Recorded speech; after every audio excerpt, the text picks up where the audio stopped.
There we go. All right, we left off with Henry. We mentioned his quote last week, but we didn't have any visual on that. You know, sometimes I sort of enjoy this herd mentality.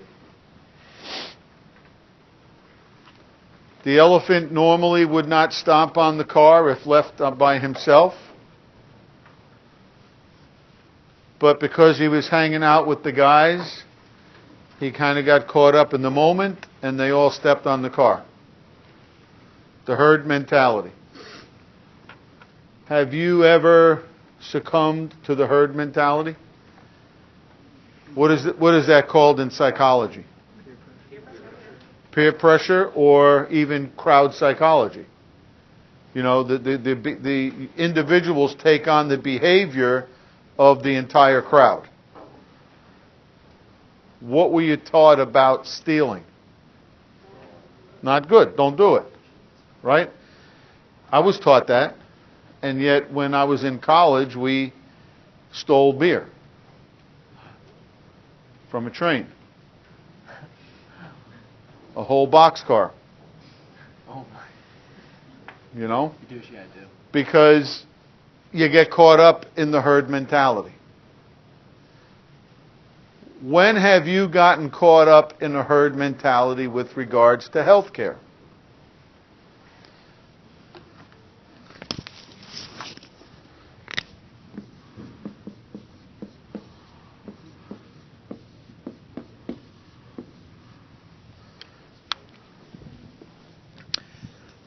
When have you gotten caught up in one way of thinking, either one of those, and you did it because that's what everybody did?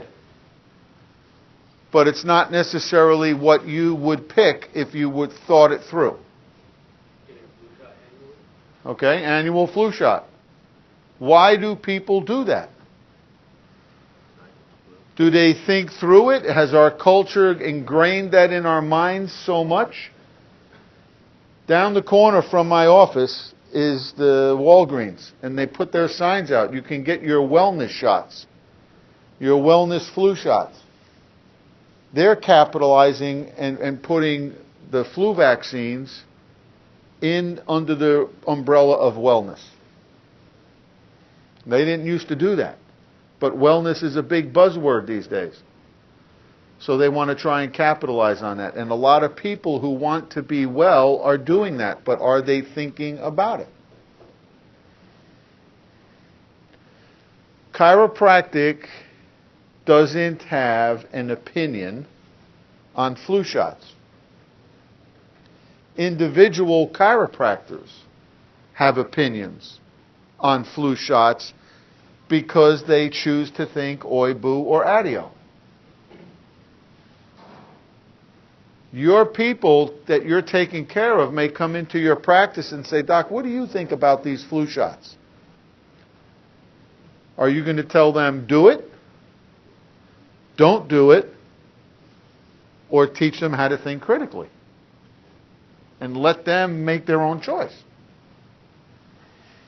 Chiropractors for too long have told people to do the opposite of what their medical doctor tells them, just because they want to be opposite of what the medical doctor tells them, instead of teaching people how to think and make their own choice. So as a healthcare provider, some things are chiropractic and some things aren't. Doc, my child has XYZ. Do you think I should give them this? Do you want to answer all their questions so they follow you? In other words, you're the herd they're following, or do you want to teach them to think so they don't have to follow the herd? They can make their own informed decision. That's why we also see a lot of chiropractors doing patient education classes to teach them different things. Not just the spinal column and the nervous system, but also above, down, inside, out healing ability of the body. Right? Just another one of the things that you can teach.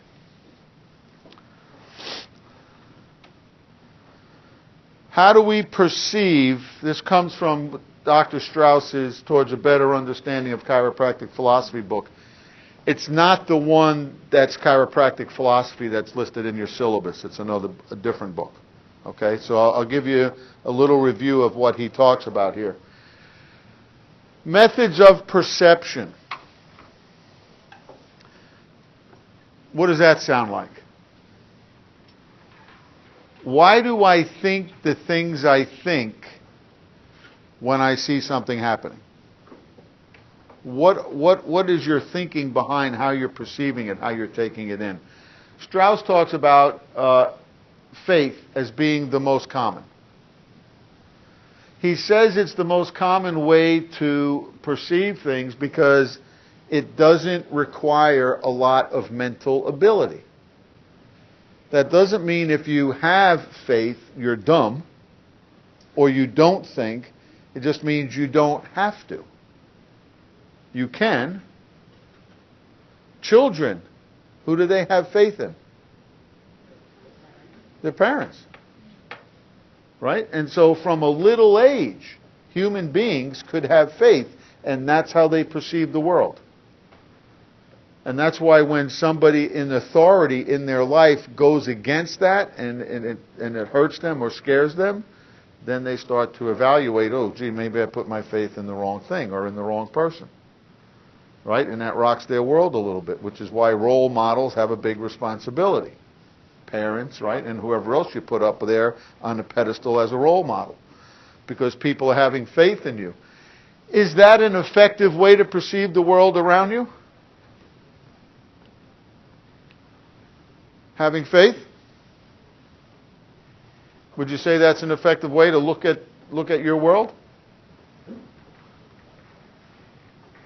What might it depend on?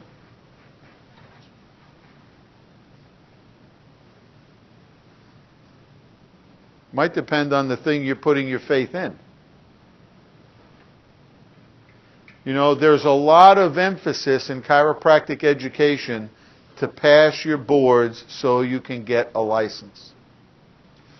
And that's kind of common sense, right? If you're going to get licensed to practice chiropractic, you got to do well on all your boards.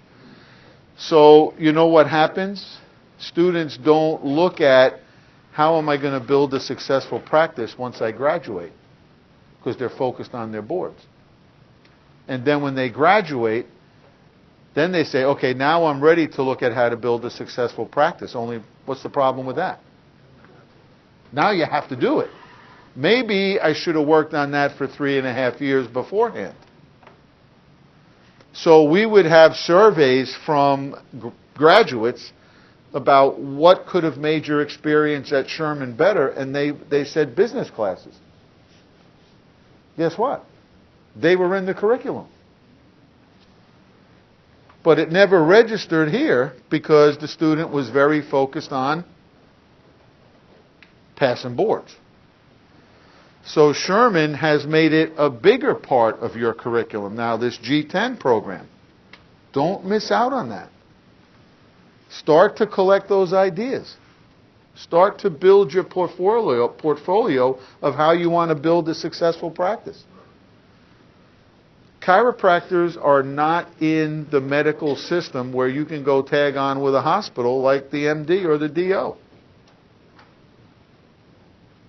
You're going to start your own business, entrepreneur, or you're going to work for somebody who's an entrepreneur. So start that plan now. Right? So if you have faith that your chiropractic college is going to give you what you need to be successful in practice, you need to take advantage of it, or you're going to say, man, I misplaced my faith. You will say that wasn't too effective of an education. No, because you chose to do this instead of doing the business class. Okay? So don't forget that. It can be very effective. You don't really need your senses. You're not measuring anything. Right? Somebody who has faith in God, gods, however you look at it, you don't see that, but yet that's where you choose to put your faith. Can be very effective. Or it can be non-effective. Depends where you're putting your faith. And a lot of that gets passed down through your generations. Who do you give authority to in your life?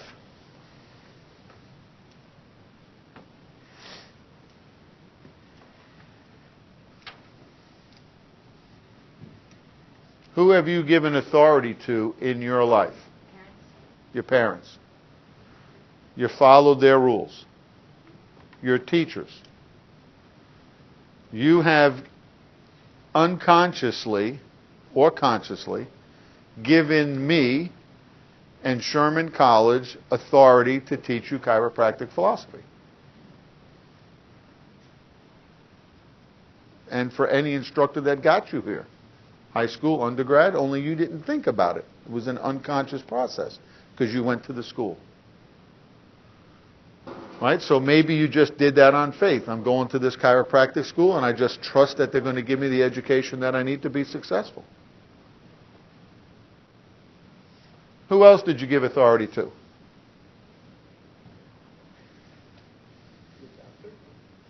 To a doctor that's taking care of you? To the government? Paid your taxes? Maybe not yet. I paid too many. Okay. Law enforcement?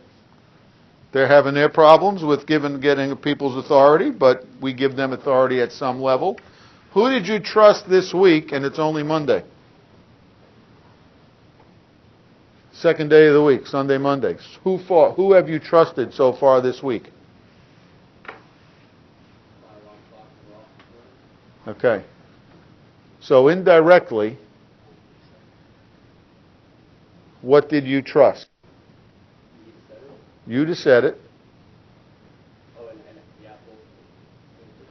The company that made it, that it was going to work, but you didn't think about that as trust, did you?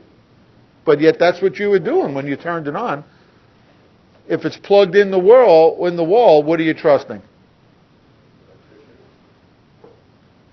That the power is going to stay on through the night. Right? Or that you pay the electric bill. Who else have you trusted? Car companies that made your car. When you sit at the red light, do you freak out looking in your rearview mirror if somebody's going to ram into the back of your car? Or do you trust the driver behind you and their mechanic and the manufacturer of that car?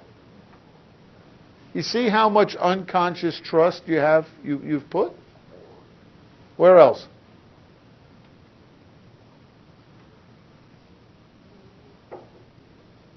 Who else have you trusted? I trusted the Houston Astros that they were going to get the job done. They didn't let me down. I could have misplaced that trust, right? The Yankees could have whooped up on them on yet another game. Did anybody have a meal this week? What did you trust there? You trusted that there wasn't anything weird put in your food.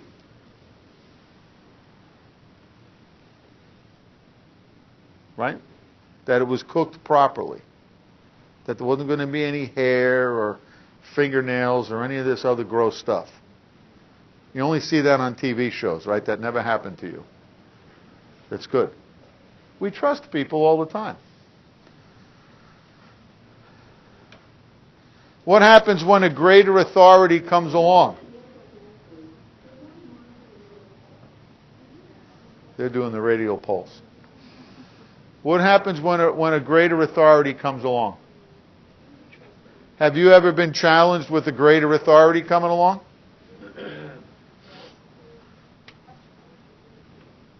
I trusted my parents that not stealing was the right thing to do. And then a greater authority came along. And the guy said, hey, there's beer down on this train. Let's go get some. That was pretty stupid. Right? To make your friends the greater authority in that kind of a situation. 6 guys got caught. They had to wash police cars for 6 weekends. 4 guys. 4 guys got caught.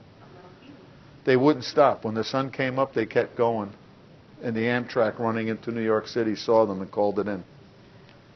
If they would have went home and it was still dark like everybody else, they would have been okay. They got greedy. Why did they only have to wash police cars? Because, you know, robbing a train, that's a federal offense.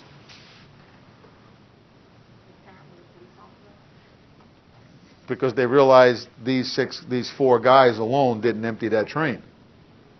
So it must have been a bigger deal. They recovered all the beer from those 4 guys, which probably never left the police house. Right? So they even came into the cafe when everybody comes and goes. Everybody stayed in the cafe that day because they saw the police out on the campus. The railroad police, the county sheriff, and the campus security with the dean, who's never on campus on a weekend. Came into the mess hall, clicked on the microphone and said, "Students, we have a problem." By now they had the 4 guys that were caught.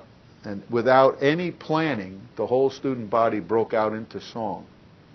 And we started singing, "We've been working on the railroad."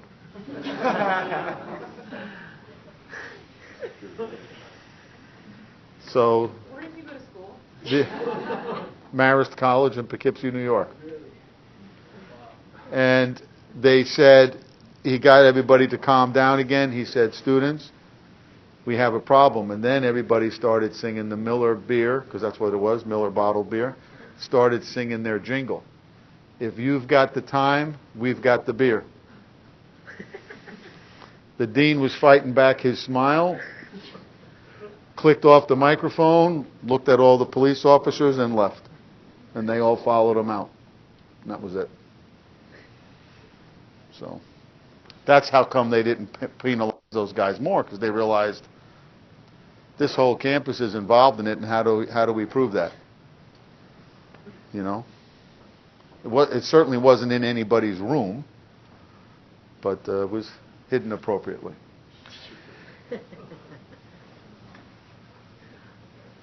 Jack races go-karts, flips go-karts. Thank God he wears a helmet. Moves from, well, first he started off with rollerblade racing. A lot of traumas to the body. Then he got into go-kart racing. A lot of traumas to the body. Then he got into dirt track racing cars. A lot of traumas to the body. Falling apart.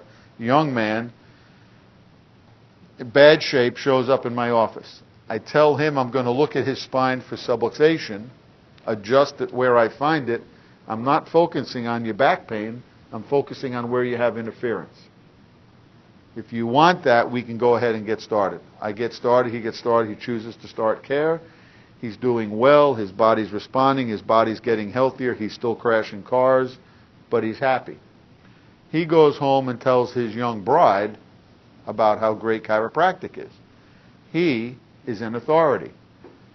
She starts care without having any major symptom or complaint because it made sense, right? And I reinforced what her husband was telling her and taught her chiropractic. So they're coming in probably 4 or 5 years, and then all of a sudden I stop seeing his wife. Oh, okay. He continues to come in. Some months later, and during this process, he tells me they're expecting a baby. So I said, "That's good. Congratulations." Some months later, she stops in on the way home from the hospital with the baby and asks me, will I check the baby while she's getting checked? Because she understood that you need a good nerve supply. And would I check the baby after birth? So I said, absolutely. I said, can I ask you a question? And she said, yeah. I said, where were you for the last 7 months? And she says, oh, my obstetrician told me that while I was pregnant, I shouldn't go to the chiropractor. So she gave her husband authority, listened to him when he explained chiropractic. She gave me authority to give her good chiropractic care. But then a greater authority in her mind, the obstetrician, said no chiropractic care while you're pregnant. And so she listened to that authority. Once she was no longer pregnant, she gave authority back to me and her husband. And she started back under chiropractic care. Right? So I just told her, I didn't beat her up, I didn't chastise her, I just said you could have maintained chiropractic care during pregnancy. Right? I wasn't going to make a big deal about it. She was there now. A lot of pregnant women get checked. A lot of pregnant women love getting checked because they can feel a difference in their body. Right? But that's a difference in greater authorities coming along. That's why, who should we spend time talking to about what we do? Everybody. Right? I don't have the time in my week to go talk to the medical community because I'm here talking to you guys when I'm not in my practice. But you will know chiropractic, and you should talk to people in other healing arts professions. Tell them what you know. Tell them what you do. So that they're not afraid to make a recommendation, and you're not afraid to make a recommendation. Understand each other's world. So, has the object of your faith ever changed, like it did in this young mother's situation? Got faith in my chiropractor, but then I got faith in my medical doctor, but now I got faith in my chiropractor. Can people go to a medical doctor the same time they're seeing a chiropractor? Absolutely. You make no points. And there's a reason why I have to tell you this. You make no points by bashing somebody's medical doctor or bashing medicine. Because everybody that comes to you probably has a medical doctor. And why do they go to that particular medical doctor? Because they like him or her, because they trust him or her, because they get a result with him or her. So what's the financial incentive for you to bash them? It makes no sense at all for you to bash them. That doesn't mean you can't give them good chiropractic care and teach them above, down, inside out thinking. And the reason why I feel like I have to say that, I've been saying that for years, is because you could go to some chiropractic gatherings, you could go to seminars, and hear people do nothing but bash medicine. And when you bash medicine, in the public's mind, who are you bashing? Their medical doctor. If I'm going to choose something in the outside-in model to talk about, I'll usually talk about the pharmaceutical product advertised on the TV. And I'll challenge people to think about what they're seeing and hearing and see if that matches what they want for their body. Get them to think. It's about critical thinking. It starts with us thinking critically. Another method of perception is empiricism. So while all of us act on faith at some point, at some level, we really like empiricism because this one involves our senses. I saw it. I measured it. I have an experience. So what is most people's experience with a chiropractic visit?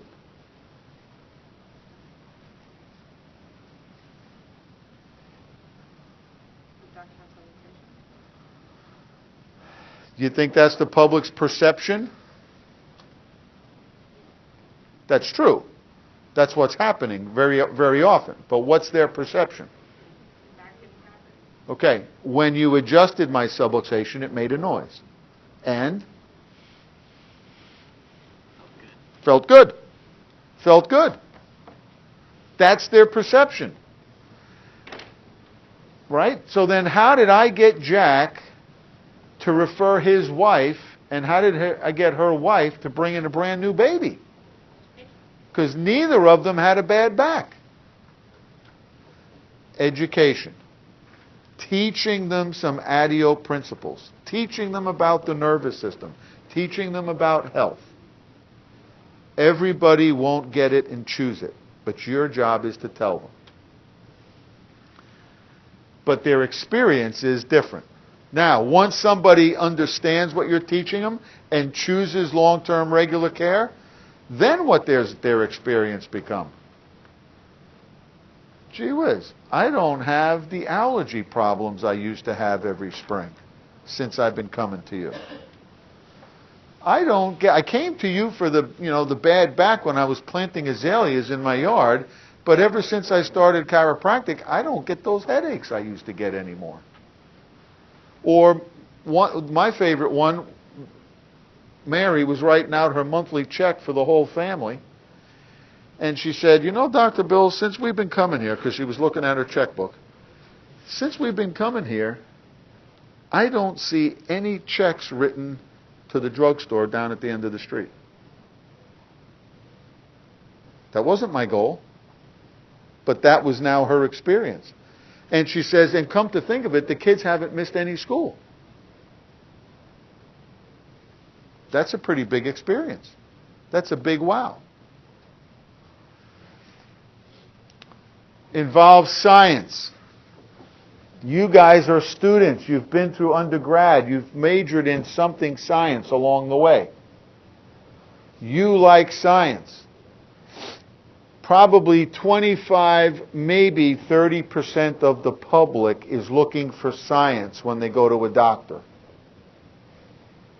But doctors look for science. Probably because you want to feel better about what you're doing. But your clients are not asking for the research. They're not asking for the data. What do they want? Results? Results? Okay? Make me feel gooder. I like to say that because it drives the English teachers in my practice crazy. They want to do better. They want results. And they want a doctor who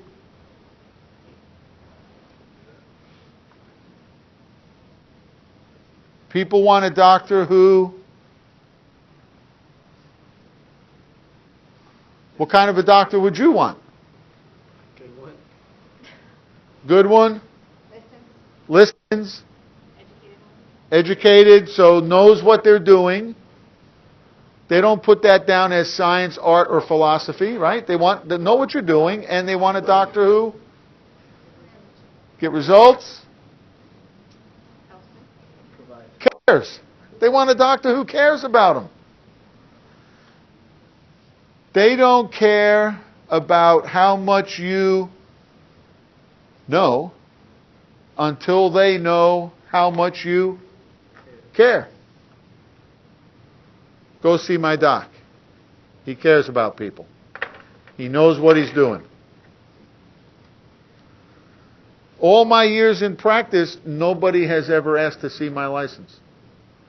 Nobody has ever asked to see my diploma. We love spending $200 to get that thing framed to hang in the back corner of the office that nobody ever looks at or cares about. But that's our badge. That's our badge of honor. Here's a really good one. Nobody in 31 years has ever asked me what I got on boards. They didn't ask me what I got in my philosophy midterm and final. Right? What are they doing? They're trusting me. They're going to trust you. The strength of empiricism is in we can measure it. And so where does a chiropractor measure things? What are we using our senses for? Somebody walks into your office. How they walk, how they stand. You're observing their posture. You're observing their gait, how they walk. You're using your eyes. What else are you doing? Right? Vision, that's a sense. What else are you doing? You're touching them. You're palpating them, using your senses. You're doing empiricism. You're using your eyes to read X-rays. You're using your hands to palpate range of motion. Okay? And you're doing something else that I forgot about. Rationalism. The third way that we perceive things. Which is really having faith in your intelligence. Your intelligence to think. What are these tight muscles that I'm palpating telling me? I see a misalignment on this film, on this X-ray. What's going to be the best way for me to adjust that?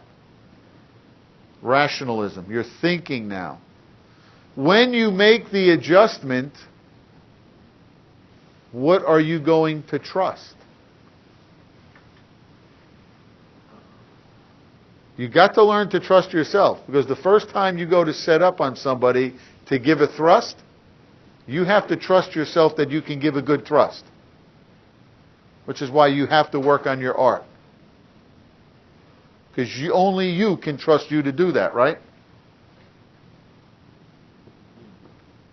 I see a lot of students gravitating towards techniques with adjusting instruments. Not a bad thing.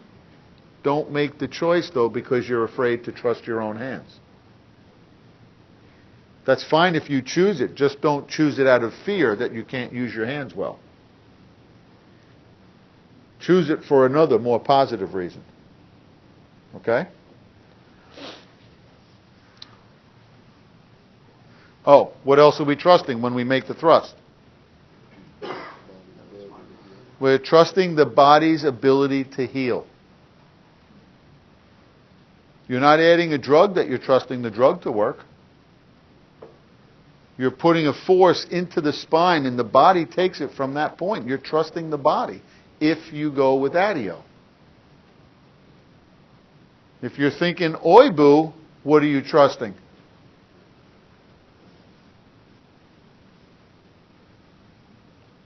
You're trusting your adjustment is going to fix them. That doesn't mean if you think ADIO, you have permission to be sloppy. You can't be sloppy. You have to be very specific with your adjustment. So, the way I see it, as I read Strauss's book, is one of the major strengths of our profession is, bless you, we get to use all three of these methods of perception. Do you have faith in the body's innate ability to heal? You get to use that. Do you have faith in your own adjusting skill? You get to use that. Do you have faith in your ability to rationalize where and when and how to adjust? You get to use that. You get to use your science side of your brain to do your empirical collection of data before you give the adjustment. We got the whole package in our profession. It's a good package.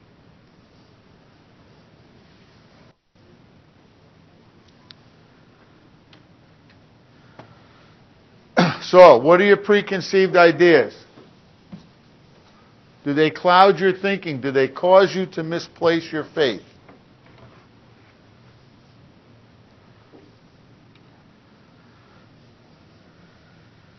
We got tonsils on the left.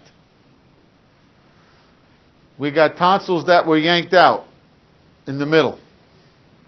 Why were they taken out?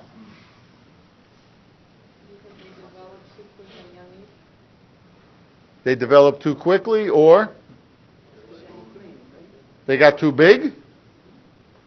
And when they get big and puffy, what could they do? They're supposed to be like this. They get big and puffy and they touch. Constrict your breathing. You can't breathe. So in my generation, a lot of people had their tonsils out. Open up that breathing passageway. They weren't swelled up in there.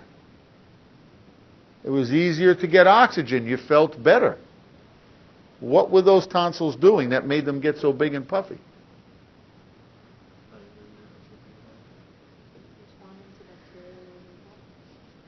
They were responding. They were adapting to an infection. They were doing their job. Thinking above, down, inside out, should you remove something that's doing its job? Doesn't make sense. But if it's a life and death situation and you need to breathe, we got to do something. Somebody might have went and got an adjustment because they were subluxated, and that caused the immune system to work differently, and maybe they didn't get as big or stay as big as long, and that was good. Somebody else might have had them cut out, and so that felt better. But in the end, what happened to their immune system? Weaker, because now they don't have tonsils, which are a part of the immune system. So the adeo thinker is thinking, why are they there in the first place? Do I really want to take them out? Maybe I should try something else first. What was a good pharmaceutical answer? Take a drug so the tonsils didn't puff up as well. And since my generation, a lot more has been developed with antibiotics.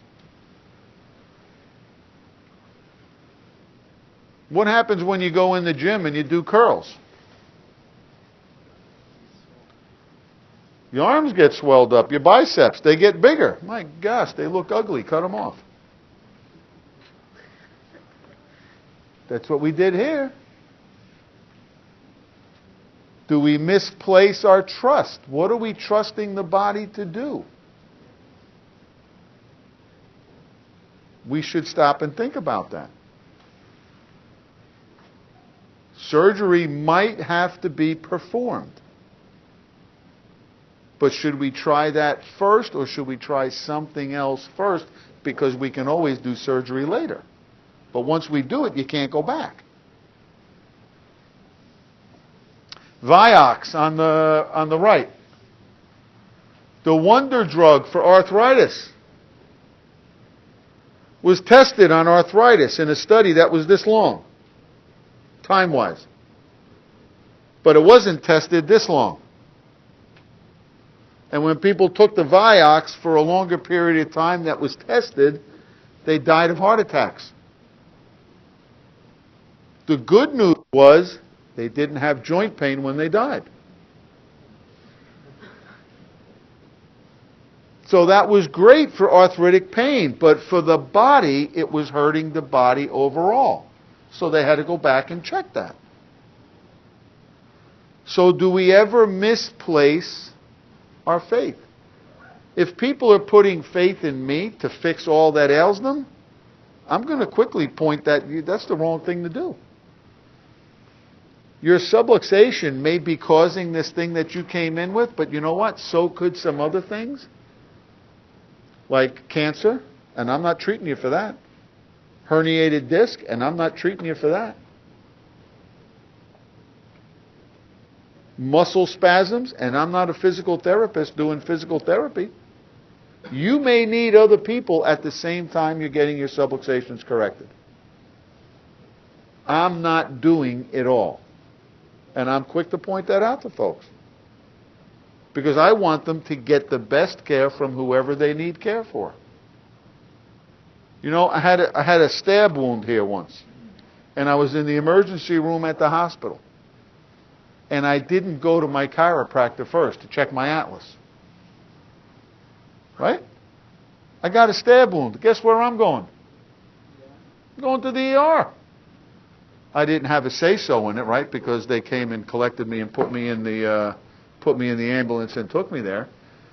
But I didn't say, wait, stop. We got to stop at my chiropractor on the way to the emergency room. I can go to him in the morning. Right? There's a time and a place for all kinds of health care.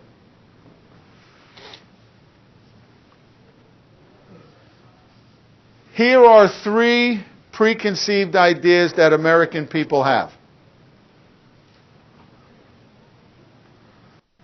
Probably people all around the globe have it, but I think the percentages would be different. Okay? Creationism is the idea that God created the universe and everything in it, including human beings. Naturalism is Darwinian evolution. There was a start somehow, don't know what it was, but it just got started. Not evidence or credit is not given to a God as creator. It just got started with some big bang, and it's been evolving through accidental mutations since. Random mutations. That's naturalism. Then you have evolution is happening, but God, an intelligent being, is guiding it. Okay? So you see the difference between the first and third when comparing to the second? The first and third, creationism and God-guided evolution, have the idea that an intelligent agent of some sort is involved. Naturalism doesn't allow for that. So that's how the middle one is different than the first two. Here's how American people answered. These are, a little over 10 years old. Survey, Gallup poll, CBS poll. 53% of Americans go with creationism, 31% go with God guiding evolution, 15% go with naturalism.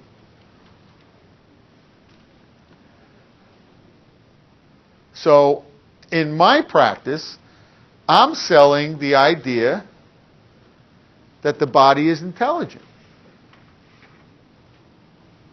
That it's responsible for what happens to you. That it's not accidental. That your even being here is not accidental. That there was something intelligent about that. So if that's the product or the service that I'm offering, who here is most receptive to hearing that? What percentage of the people might be receptive to my idea of intelligence being involved in their health? 84% should be tracking with me. And I haven't even mentioned God yet. I'm just talking about there's something intelligent going on. I'm figuring 84% of the people I bump into in Spartanburg are thinking like me. That's my assumption. Okay? 84% have the preconceived idea that the universe and life are organized and not random.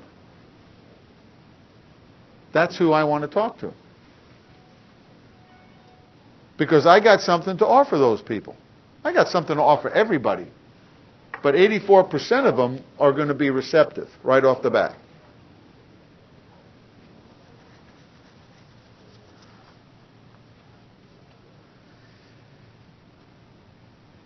We're out of time.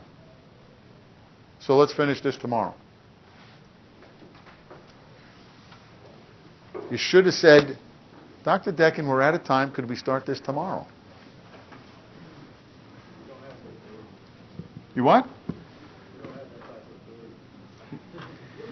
Well, you do. You just pack your stuff up and walk.